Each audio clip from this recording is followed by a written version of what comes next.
Hi guys, welcome back to another episode. Today I'm coming to you from the Other Art Fair in Brooklyn, where I'm joined by the talented artist Soomin Oeffinger. Soomin is the artist behind This That Studio, a Brooklyn-based art practice specializing in handcrafted stained glass and brass works. Her vibrant creations include geometric wall hangings, window art, and mobiles that explore the relationship between color, light, movement, and space. Let's get into today's episode. Do you want to start out by telling us your website and Instagram? Yeah, my website, my studio is thisthisthat studio, and my website is thisthisthat.studio. Perfect, I love that. It's so catchy and like so fun. Do you want to tell us about the work you have in your booth right now?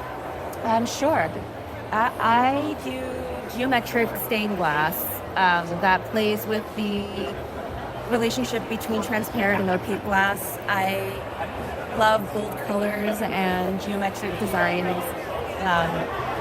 For me, it's really about like the color and the contrast and just making everything feel fun and playful and bringing a sense of joy in the medium of glass. I love that. I have to say your work really caught my attention because it's not only like beautifully made, but it also brings like, it makes me happy. Like it brings joy. Do you want to tell us too a little bit about your creative process? So it's really interesting because I'm still very new to fine art world. And I've been doing stained glass for about 5 years or so, but on my own with this style, probably the last like two and a half years.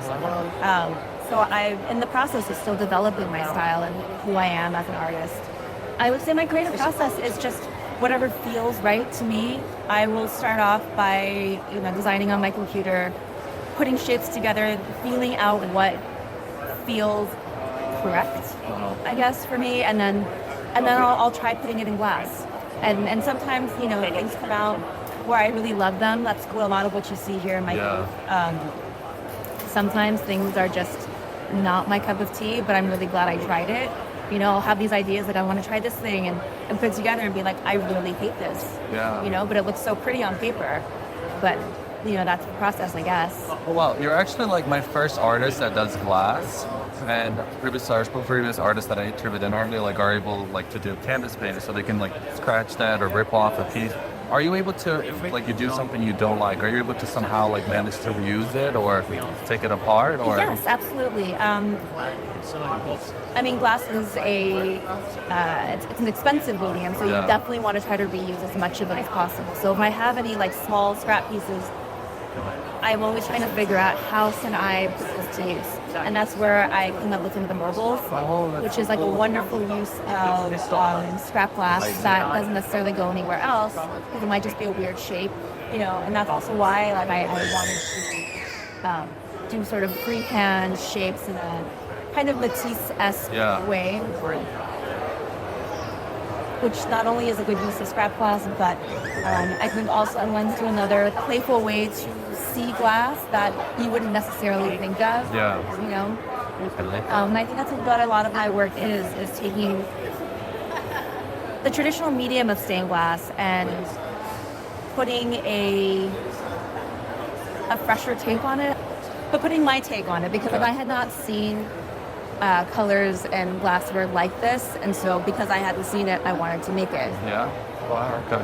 And this is and how do ideas come to you? Would you describe yourself as a 24-hour creative, or you're always like thinking? And do you write you keep like a sketchbook of ideas? I sometimes sketch things out, but a lot of times I just sit at my computer and I'll have a thought like, I want to make a mirror. I want to try making a mirror, and I kind of want a mirror to be about this large.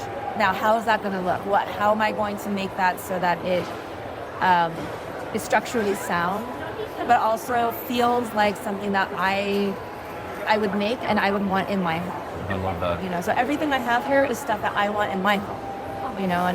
And if the designs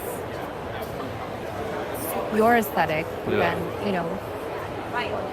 I would hope to find it in your home. Oh, I love that. And can you tell us about the New Futures booth that you're in right now? Yeah, absolutely. So I applied to be a New Futures awardee, and you just sit in your studio and you don't know if anyone else is gonna like your work, and you're working by yourself for so long. And when I applied, I thought, there's no way I'm gonna get this, but it's the only way I could afford a booth at a show like the other art fair. And when I got it, it was